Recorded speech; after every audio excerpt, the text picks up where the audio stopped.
Well, good afternoon, and welcome to today's FinXTech Exchange. It's June 24th. The sun is shining where I live in Washington, D.C., and we're about to talk about the world of data and analytics as it applies to the financial community. I'm Al Dominic, the CEO of Bank Director in FinXTech, and it's my pleasure to welcome participants from across the United States to today's exchange. Now, before we get into the good stuff, I got to go through a few quick housekeeping items to make your viewing experience just that much better.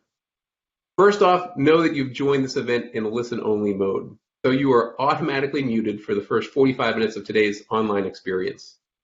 That's because we kick things off with a really great conversation with executives from Clarivis, Nimbus, Oak North, and White Clay that'll go until about 2:45 Eastern Time. After that, we break into virtual meeting rooms where we will unmute all participants and really encourage people to talk as much as they'd like.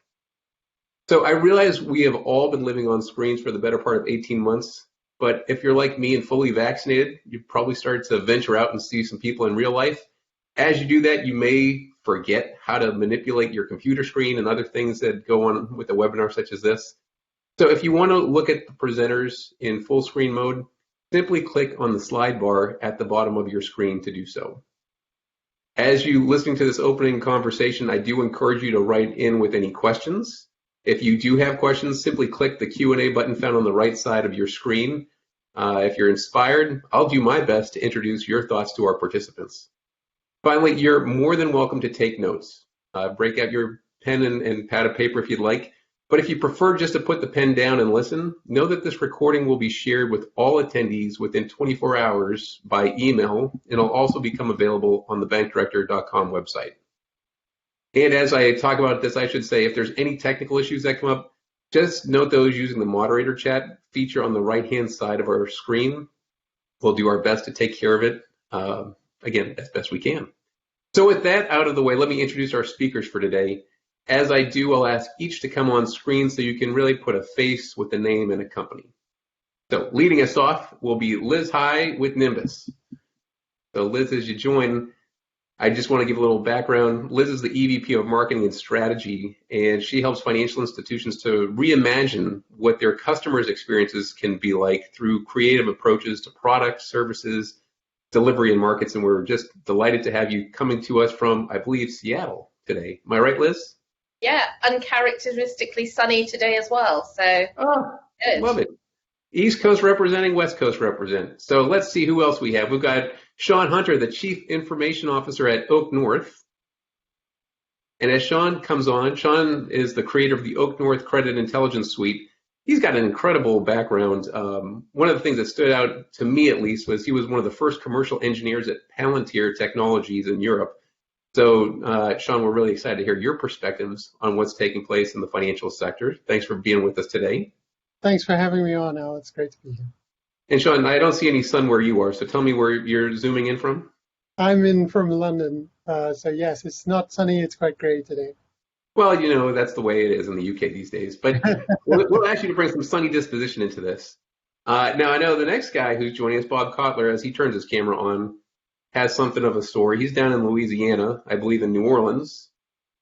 Bob is the EVP and Chief Revenue Officer at White Clay, where he builds some really great relationships with banks while uncovering partnerships. What I think is kind of neat about Bob is he's served in a variety of executive leadership roles at banks, including Iberia Bank and Capital One. And if you follow bank M&A, you probably recall a really large merger of equals between Iberia Bank and First Horizon. And so Bob was, at Iberia leading the retail segment prior to that, and he's just got some great perspectives as a banker. So, Bob, thanks for being with us. Thanks, Al. I've gone to the dark side. Oh, well, we'll try to convince you that it's not so bad over here. Finally, I have to welcome Kim Snyder. Kim's the founder and CEO of Clarivis, which is a unique and proprietary data and analytics solution designed by bankers for bankers. So, Kim, you're down in Virginia, close to me, I believe. Yes, and I don't think we look at Roanoke. this. Oh, down in Roanoke, wonderful. Yeah. So you probably don't see this as joining the dark side as much as just doing some really cool things, right? That's right. That's exactly right. All right. Well, so everyone who's tuning in from across the U.S., just know this is a really all-star group that's with us today, and I'm just excited to get started. So I'm just going to dive right in the interest of time, I'm going to start with you, Kim, because I'd like you to describe some of the challenges that bank executives face as it relates to the volume of data that their bank has to process today. Yeah, Al, thank you. And thanks to the entire Bank Director team for having me on today. I'm super excited about participating in this engaging discussion. So, I like to call the challenge really the ultimate data conundrum that exists in the banking system. And I think that is becoming more and more prominent today as digital transformation starts to take off in the industry. We've been talking about digital transformation for years and years and years. When I was a banker, we were talking about digital transformation in 2005, believe it or not. And it's really here and upon us. And the results of that is many financial institutions are forced to go out and purchase technology, not just with one vendor, but from multiple vendors. And what that leads to is a lot of very important customer data living on all of these various systems.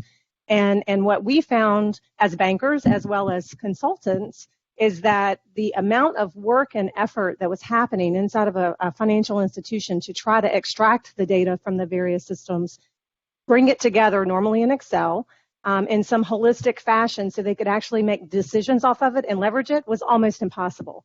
And the volume of the data that's growing, think about this for a second. Financial institutions have more intimate data about their customers than Google and Facebook. But they do not have the ability to leverage it because the data lives in so many different places. And so that's the main challenge that I see that most financial institutions that we're running into are struggling with today is how do we bring together and really get that holistic view of our bank and of our customer. Yeah, and as you're talking, it is interesting to think about just the place and time that we're at. So here, 2021, you can look back 10, 15, you said 16 years. Really, it's a maturing idea where the infrastructure allows you to do some pretty interesting things that maybe conceptually you couldn't have done, 10 years ago. I think from talking to banks, so much of digital transformation is about having the right appetite to do things. And Liz, I want to take this over to you because it strikes me that most of the bankers tuning in today, I'll just take a big swipe at this one, but they have an appetite to use customer and market data to really improve or innovate their customer experience, especially I think now on the digital customer experience. Why do you think this is so important at this moment in time to get right? Yeah, I think that, we're seeing the marketplace change so much, and banks are competing with not just banks or credit unions anymore, but they're competing with big brands that are deciding to move forward with embedded finance solutions. You're competing with the Amazons of this world.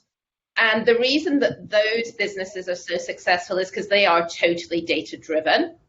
So it's really important for banks really to be part of that. And I think, just touching on what Kim said, one of the challenges is how much data is available.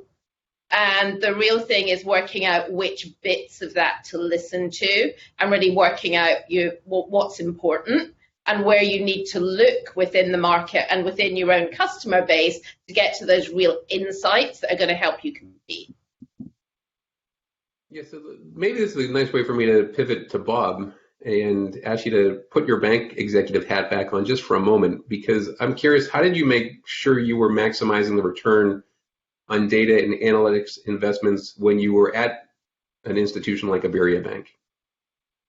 I think it's interesting. I always ask one question. I saw a lot of really cool tools and data tools, and I always asked the question, which was, okay, this is great. What am I going to do with it, and how and what am I going to do different than I'm doing today? Because if you can't use the data, then you won't get a return. And it's one thing to get a lot of really interesting ahas out of looking at the data, but it's another thing to say, okay, what am I going to do with it? So I think it's really, really important that after you put all the data together, that and after you organize it in a way that you can draw conclusions from it, you got to get it back to bankers in a way that they can use it. And based on that, you'll grow your bank will grow your revenues or grow your customers or deepen your customers. And so I think it's really important that you have to really figure out how you're going to use it. And that's how you generate a return. Yeah. Well, let me then take it to Sean because Oak North is, I think, a really cool story. Maybe you could give like the Cliff Notes version because when you think about businesses and some of the legacy mindsets that have to be accounted for, Oak North is kind of in a different spot. And I'd like you just to talk a little bit about the business itself so that I can basically build on what Bob just said about how a bank is going to ask that question because I feel like Oak North was trying to address that in its infancy. Yeah, absolutely. Hi. So our goal is to help banks lend faster, lend smarter, and lend more to small and medium-sized business customers in particular. And we sort of proved we can do it by forming a very successful bank in the UK, but outside the UK, we work as a fintech with banks. And to sort of synthesize what Bob and Kim said, the thing is that banks have all of this data, but it's very, very difficult to get it into one place and then put it in the hands of people so that they can take some kind of important action. What we really want to do is help people make better decisions, in particular on commercial credit, using all the data that they have. Well, let's stick to that then for a second. So, if I'm a commercial lender and I'm looking to assess, credit risk for businesses, are you thinking about the different gaps that exist? Is there data that was previously unavailable? What kind of data, if I'm again a commercial lender, should I be thinking about today going forward? Yeah, so and the COVID crisis is like a really perfect test lab for this, is that banks for a long time have made all their decisions based on historical information, which is sort of fine when the economy is kind of proceeding normally. But when there's big disruptions, you really need to use data. The problem is the trustworthy sources of data often have a really long lag. So if you're talking about, federal government sources, macroeconomic sources and everything, they're very accurate, but it might take a whole quarter before you get information. So you're always thinking, okay, I know what happened a quarter ago, but what you really need in order to run your business is a forward-looking view. And so we use alternative data to fill in the gaps. If you imagine, take restaurants as an example. If you want to predict what's happening now in restaurants, so you want to understand the state of the restaurant industry in a particular city in the US today, the public data sources are all old. But you can actually predict revenues for restaurants using things like OpenTable, which provides reservation data. So you can get a sense for, okay, which cities are opening up? Are people going back to restaurants? To what extent are they? Because you can look at the revenues as a sort of a side effect of reservations, and you've got the data for reservations. So, and that's very accurate and that's very timely. So you can get a prediction essentially of the current moment, which is very powerful. So, Sean, I love how you're kind of framing this because it lets me talk to Liz to really build on this. Nimbus has got what I think is one of the more clever marketing campaigns when they talk about niche being the new local. Liz, I think I'm saying that right.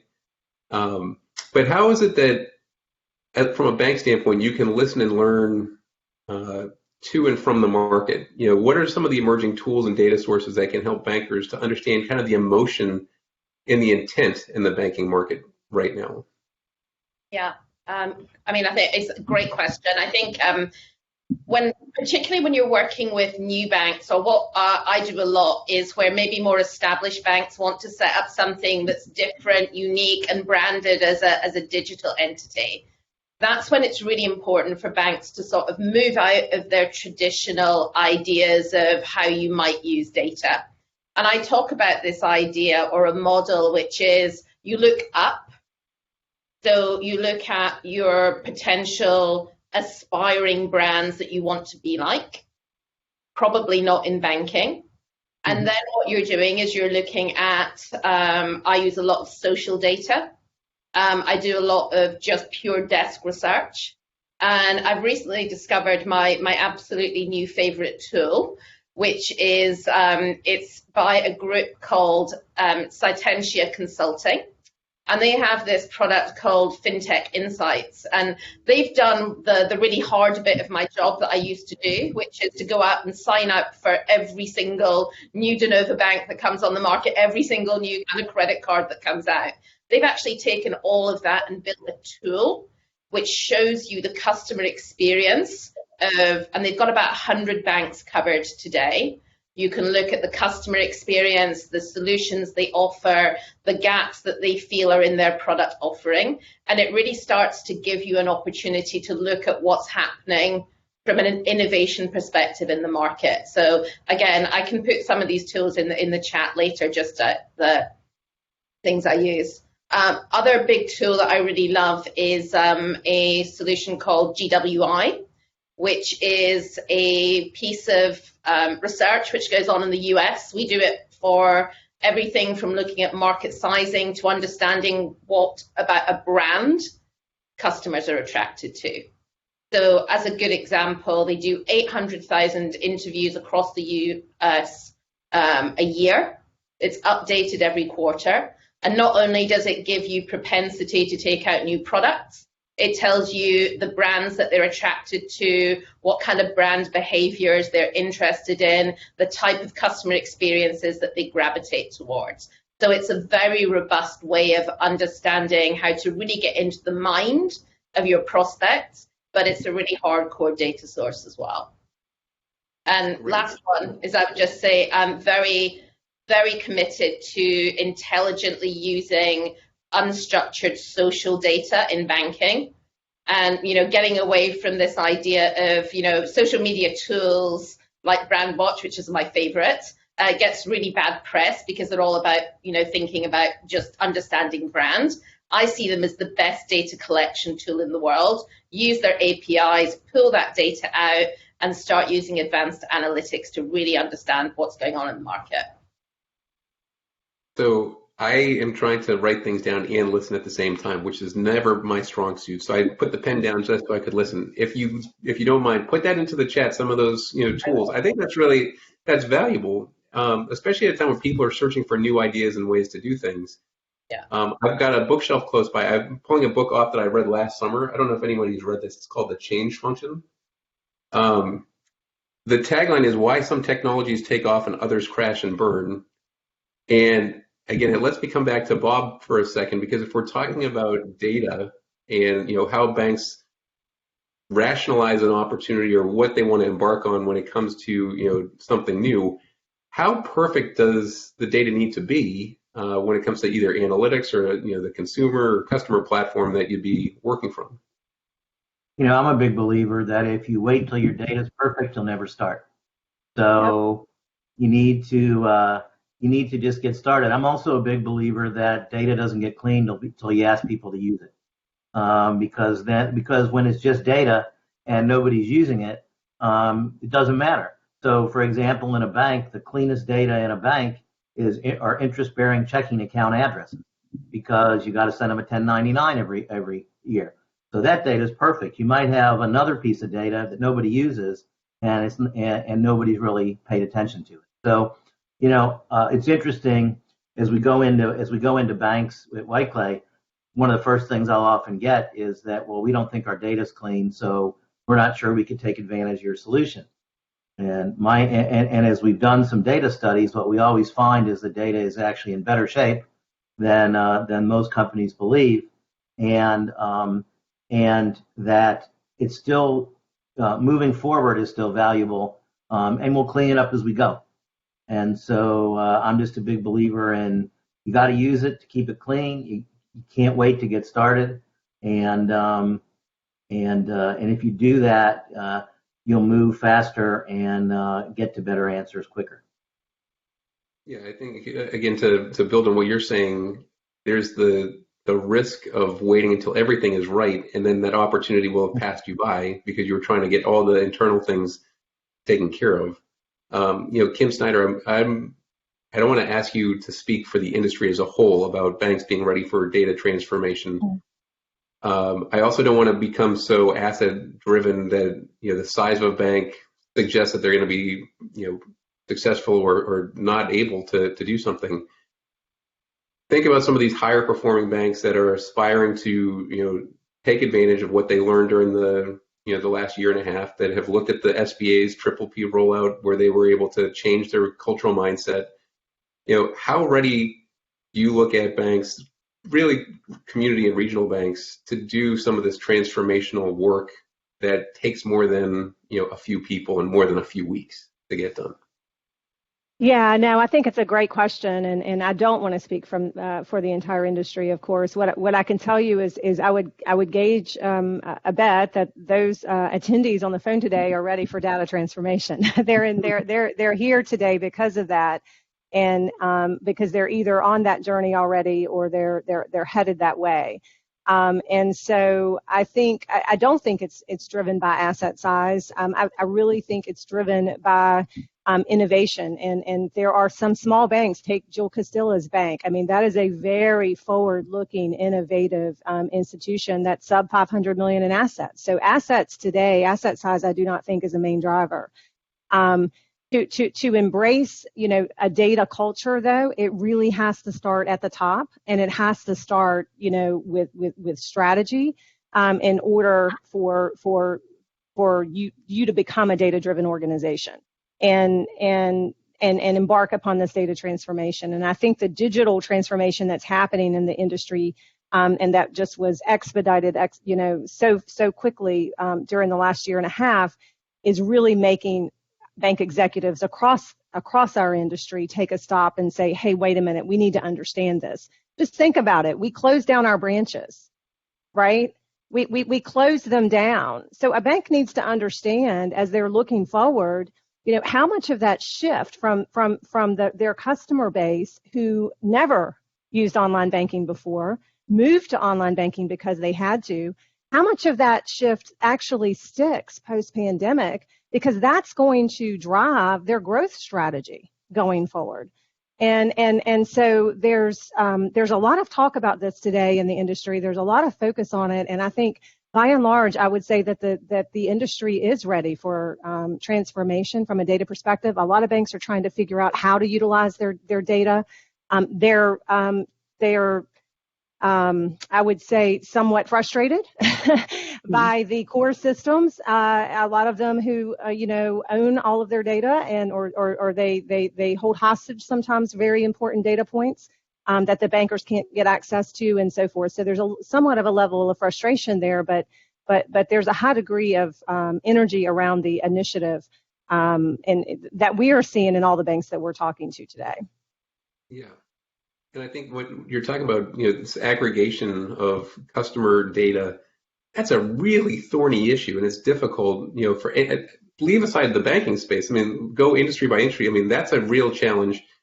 Sean, being cross-industry, you think about border. I mean, what's going on with, privacy laws in Europe and how that's going to impact the United States at some point. It's not a matter of if, it's just when it will. It makes me, kind of question how prepared really is the industry, and I'm thinking to you, Bob, you might be able to help with some of the steps that you could start to take now to address that challenge of aggregating customers' data so that you can better position yourself as an organization. Are there things that you consider? Yeah, I think it's interesting. I think banks are at a lot of different places, and it's interesting. Consumer data is probably the most straightforward because you can use basic information like social security number and address and name and other things. But when you get to business data, it gets really hard. And I think that's where most banks struggle. And I think that putting that together is really important. So, as we look at it, you have to find different ways. And in many cases, you have to instill your own bankers to be able to help you put that data together, because there's nothing more frustrating than trying to use an algorithm on the business side that puts together something that's not right. And one thing we know is there are a lot of bankers that are sometimes hesitant to use some of these new tools, and if they find an error, then oftentimes the assumption is that there's something wrong with the whole thing. And so it's a really critical thing to be able to get it right and to prove and provide the transparency, be able to prove to bankers that their customers are aggregated appropriately, and then how you also add in all the other information beyond what the bank has to really make it work. And I think if you do that, then we start to see bankers using all the different tools that are being put together here and starting to really take care of customers. So you early on, mentioned when you were at the bank, and evaluating opportunities, technologies, what am I going to do with this? Kind of help us think about some of the, I hate to use the word best practices, but what are some of the better practices in your mind that banks should be considering right now as it comes to, this particular topic? I think, again, including bankers who know their customer base in the process. I think creating data validation routines so that, it's interesting.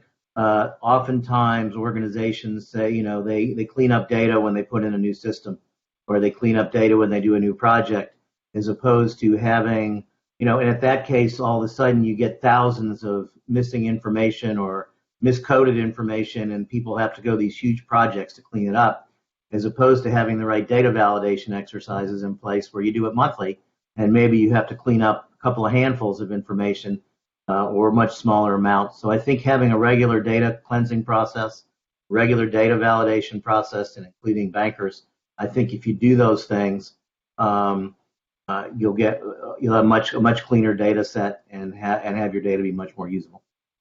Right. And as you're talking, I'm now thinking about something I read from Oak North, which, again, Sean, you'll have to correct me if I'm saying this wrong, but I feel like Oak North talks a lot about granularity and trying to take a subsector approach to credit analysis. And so, it's kind of a two-part question, like what role does the data play in this? And do you have some examples to help us contextualize what I think I just said? Yeah. So it's a really good point. And to build on what Bob said, like if your goal in your project is to make some analysis that somebody can actually use to make a decision, it has to be specific, it has to be concrete, and that's granularity is incredibly important because, say you're looking at a business loan to a hotel, right? Your decision is going to be very different based on whether it's a business travel economy hotel focused on business travelers, say, for example, versus it's a boutique upscale hotel focused on luxury wellness breaks, right? Because if you're going for there's been the pandemic, everyone's stressed, you might fancy pampering yourself at a wellness break. But on the other hand, business travel is really stretched. The people aren't traveling, people are going to Zoom much more, etc. And so your economy business travel hotel is probably really impacted. And so you really need data sources to get to the root of the differences between those things. And that's just one example in hospitality. Obviously, if you're looking at, agriculture, a farm that's producing wheat is totally different from a farm that's producing hogs or whatever. And it's very, very important to be specific. The role of data is really to inform the decision. And the more specific you are, obviously, you need very specific sources of data to tell you about the differences between those sub-industries. So as you're talking about this, I'm laughing because, again, I've talked to Liz about some of the things that Nimbus is working on, and I'm curious, when we're thinking about making data-driven decisions, which I think is what we're kind of getting at, do you think that drives growth, or does it accidentally, hamper some of the creativity that people would want to get after? Yeah, I mean, that to me, I find that the subtle differences between data and insight. So I like to talk about not being data driven, but this idea of being data smart. And I apologize to all of the analysts that are on the call today. I know enough to be dangerous, but I'm not I'm not a statistician or an engineer. But my belief is that data is there for guidance. And your customers, your market, your institution. So it's up to you to be the interpreter of what the data is telling you. And I think what that does is it actually gives you more permission to be creative, because you can be confident about pushing the boundaries. You can be more confident about innovating. And I think that if you really focus on, it's not the number, it's what the number tells you, and then it really becomes powerful when you do something with it. So to me, that's the chain of insight to creativity. So data, insight, creativity for me is a continuum. Yeah.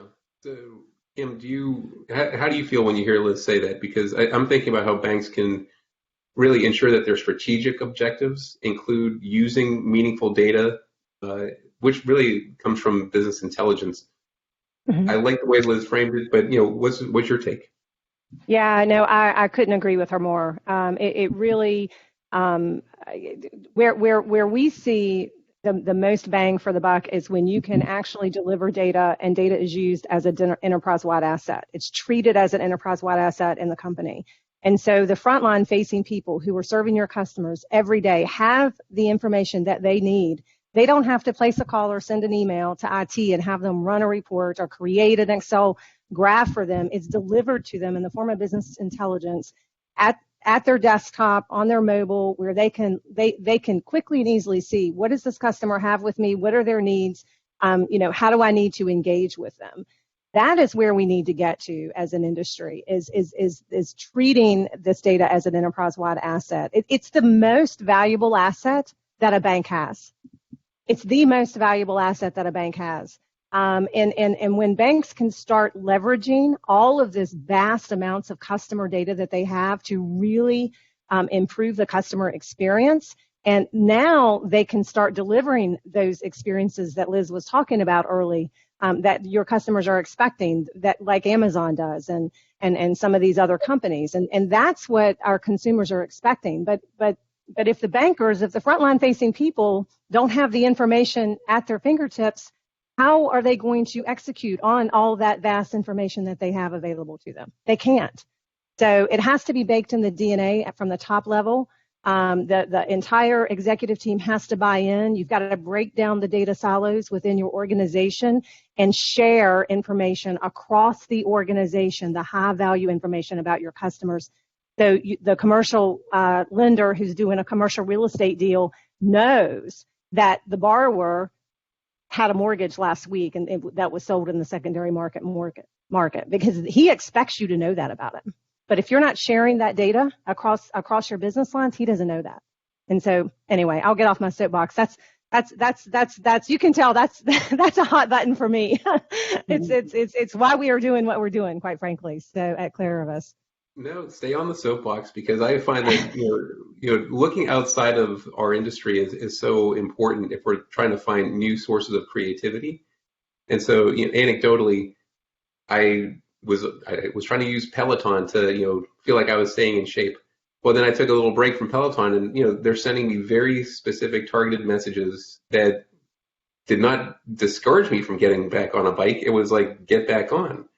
And I don't give them a ton of information, but when we were thinking earlier about embedded finance and some of the things and tools that people are using, there's some really neat stuff taking place. And I look at some of the acquisitions that are being announced. So Fifth Third yesterday or 2 days ago announced the acquisition of a health tech company that can provide a better experience for their customers. And they're blending the financial health with your actual physical health. That's really compelling. You think about the data that's there.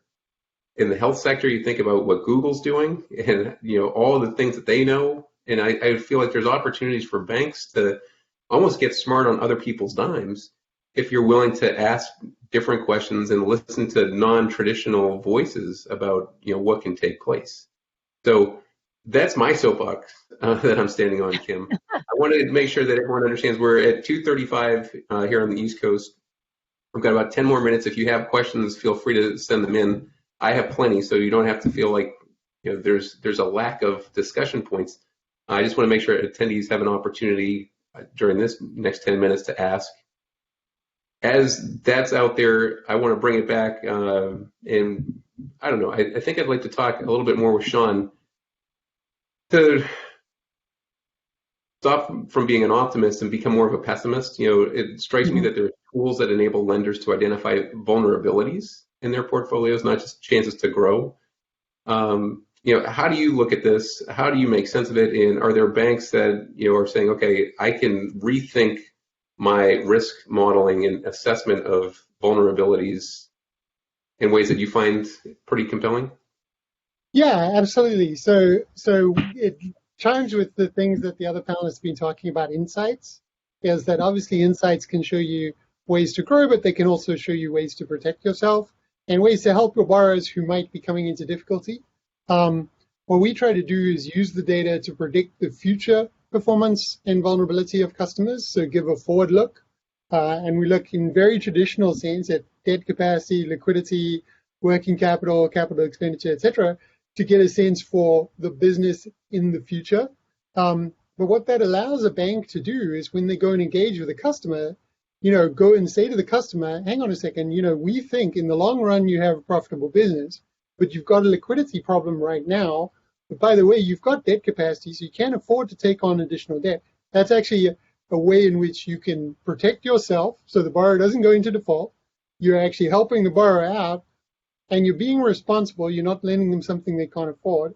And these kinds of things can help a banker to be more creative, offer solutions that previously they didn't have the data and information and insight they needed in order to make those kind of calls, because obviously you don't want to just go and pile additional debt onto a borrower who can't sustain it. You're just going to lose money and it's irresponsible and so on.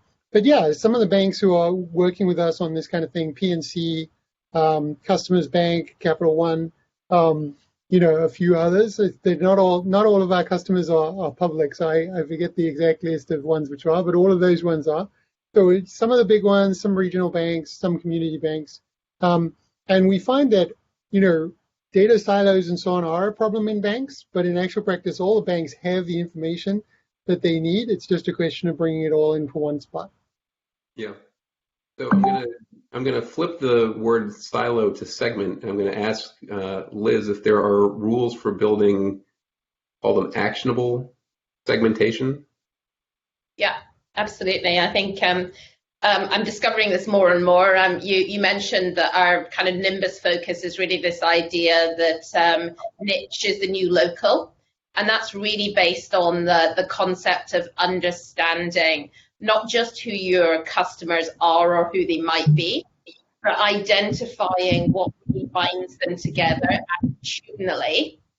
If you build segmentations that are based just on historical behavior and demographics, that doesn't help you understand what's next or how to innovate or how to connect. So the fundamentals for me is that you should always build your segmentation attitudinally, but you have to be able to connect it to your customer data. So actually being able to pull what's really emotive and important together with ways that you can then target through your existing customer data is the critical thing, and always build with both of these things in mind. The richness of a segmentation, the actionability of being able to connect it to your established customer data. And, my other bit of advice is that always think about what are the emotional things that bind people together, not their banking behaviors. Never build a banking segmentation on banking. Build it on the fundamentals of money. Build it on my aspirations for wealth. Build it on my aspirations to give. That's what will really allow you to identify real communities that you can connect with. And it's a very different mindset than thinking about being a statistician and building the best fit data model. My advice, don't do that. Do the kind of the emotional piece, because that's how you will change banking moving forward. Yeah, and especially as digital banking priorities continue to grow, I think that's great advice, for folks trying to, again, make sense of something new that seems familiar, but it does require a shift in mindset. Yeah. And it's like using unstructured data. I love some of the best segmentations I've built recently have been built on language, on the conversations that people are having around money and social media. You get a totally different view of who these people are if you start with what's important and what they're talking about rather than what they're doing. Yep. So while Liz was talking, I just got pinged with a question, and I'm going to toss this over to Bob because it's all around the criteria a bank might utilize in choosing the right partner to leverage the value of their data. So, you've got a great perspective on both sides of the aisle. Any thoughts on that? Yeah, I mean, I think the right partner is one that understands bankers and banking. Great technology is great, but it needs to be put in place by someone that understands how to use it. I think finding a partner who can get it done quickly is important because that getting to be able to use it is really important. And I think you have to find a partner that's going to match with the strategy for what you want to do with the data, because there are a lot of people that can pull data together. If your goal is to get your data to bankers to use, you might use one company. If your goal is to use that data in a online banking digital environment, you might use another company. So I think the real key is making sure who you choose knows what you're looking for, understands bankers, has the ability to deliver quickly, and also has an expertise in what you're trying to accomplish. Yep. So another question that came in, I'm going to toss this one over to Sean, because basically to summarize, the person saying, we've discussed the proposition that clean data is important, and while organic or organizational data can be validated, question is, how do you see cleaning up or validating external data sources on a timely basis? Are there probable sources that you would feel good or not so good about? Yeah, that's a great question. So one of the things that you need to do is you need to build, this is the sort of going to get a bit stats nerd, so I do apologize ahead of time. But one of the things you need to do is build into your methodology a certain amount of robustness, so it sort of checks itself as you go along. If you do that, you can use it to check the data sources as well. So one of the things we do when we build our frameworks is we use a roll forward back test. So you kind of keep training it, keep moving forward in time. And then you can use that same methodology to validate whether the data source is accurate. Also, if you bring in alternative data sources, they can add as a cross-check. To use my example from earlier, if you're using restaurant reservations as a proxy for restaurant revenue, then you see a big break in that. Well, one reason is there could be a structural change in the restaurant industry. Another reason, your data source might just be broken. So you can, use a human being with some intelligence to kind of dig into the problem and try and figure out which of those things it is. Gotcha. Well, I'm going to wrap things up by taking the last question back to Kim. So I asked her to open. I'm going to ask you also to close before we go into our peer exchanges. But, a simple question is, we're talking about the different tools that are available. You think about implementation. What is a realistic time frame to find like a meaningful return on the investment that a bank is making when it comes to the implementation of a data analytics tool? Yeah, I think I'll echo what Bob said. Finding a partner who can deliver quickly is really, really important. We recognize that, again, our core banking team has been through many, many, many implementations as bankers. And so many times technology implementations aren't successful or never get to complete because of they put the onus on the bank to do the heavy lifting. We at Clarivis know that that's a challenge, and so when we're going through our implementations, we do all the heavy lifting for our clients, and that speeds up the implementation process for us. I would think you would want to be up and running within 3 months. If you can find a vendor that can deliver between 3 to 6 months on a data analytics tool, that should be paramount to your decision-making process. And then you start to see immediate results, because the banks that have been the most successful rolling out Clarivis have been the ones who have stopped all the manual work inside of their organization as soon as they rolled out the tool. And it's amazing what you find of all the manual stuff that was being done doesn't need to be done anymore. And so you're freeing up that gray space at your organization to really be used on making customer-driven decisions to impact your bottom line. And so I would say that you should be looking for a return on your investment within the first year. But in order to get that, you need to be up and running quickly. Yeah, well, that's a good rule of thumb, and I appreciate you sharing that. I really also want to just thank everyone. So Liz, Sean, Bob, and Kim, thanks for spending the last 45 minutes with me. I'm going to ask you to log off and go straight to your Zoom rooms, because next up we have these peer exchange sessions, which will go for about 45 minutes. These are across the U.S. If you previously indicated you would be joining the exchange, we've broken you into small groups, and a unique link was sent to you on June 17th. So if you have to go check your email, June 17th, and search for Lucy Taylor. Lucy's an awesome part of our team, does some great work. She would have sent you that special link to your peer exchange. Those are going to start right now. Again, I'm Al Dominic. We really appreciate you taking a little bit of your time to join us today. Thanks.